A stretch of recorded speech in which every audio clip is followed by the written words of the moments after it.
This is a Silmarillion, The Hobbit crossover podfic of potatoes and things that are not potatoes by Solitary Bird, read for you by Solitary Bird. This fic is rated T. Gandalf is sent on a vague fetch quest by Manwë, with only the knowledge that he needs to go to the Shire to complete it. At least Granny Bracegirdle's garlic potatoes are there to emotionally support him through it.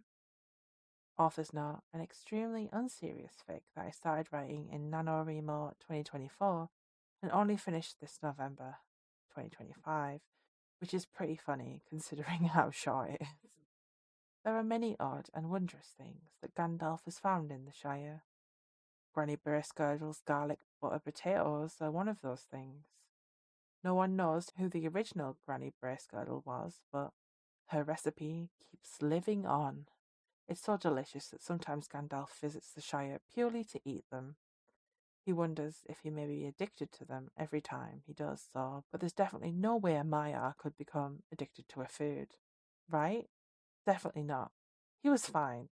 He didn't dream about eating his own weight in them at all. Granny Bracegirdle's garlic butter potatoes were not why he was in Hobbit in a day, but that didn't mean that he didn't take a small diversion in order to get some. What he was here for was something worrying, would probably be the best way to explain it. Worrying, yes. So worrying, in fact, that Lord Manwë had in fact sent him an express message via giant eagle to rush himself back down to the Shire and pick up something important for them. Gandalf grumbled. He might have volunteered to come to Middle-earth, but he hadn't been expecting to have to do so much heavy lifting alone. Radagast was busy bumbling around the woods, getting high on random mushrooms. Saruman lived in a tower and prided himself in being wise, but outside of political machinations, he didn't meddle in the lives of the children in the way that Gandalf can see the world needs them to be doing. The Blue Wizards, the less said of them the better.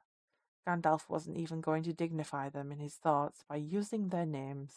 The two had fucked off into obscurity the moment that the five of them had stepped foot on the shores of Middle-earth.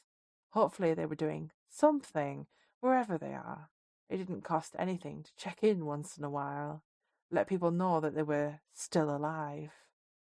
No, everything fell on Gandalf.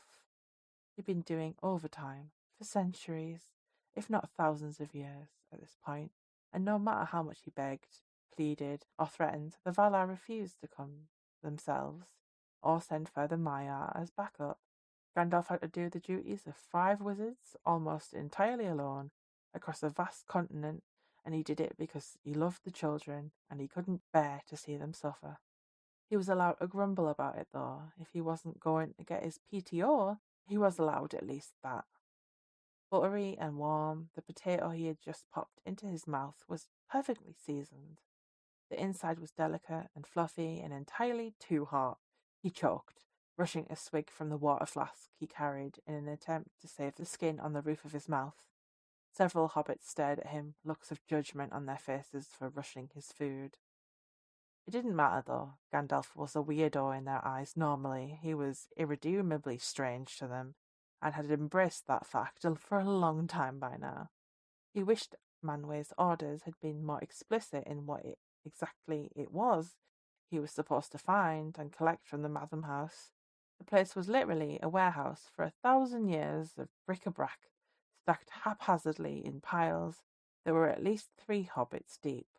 Getting anything out of it was a nightmare. Anything Gandalf so much as looked at began to slip, causing a veritable landslide of mementos. Then he pulled at the edge of a handkerchief. One Silmaril being there was shocking. 2, almost impossible to comprehend. The third one? The third one made him pass out.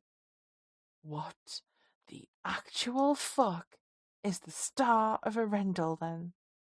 He screamed when he woke, but the Valar offered Gandalf no explanation, only amusement at his strife. The end. Thank you for listening.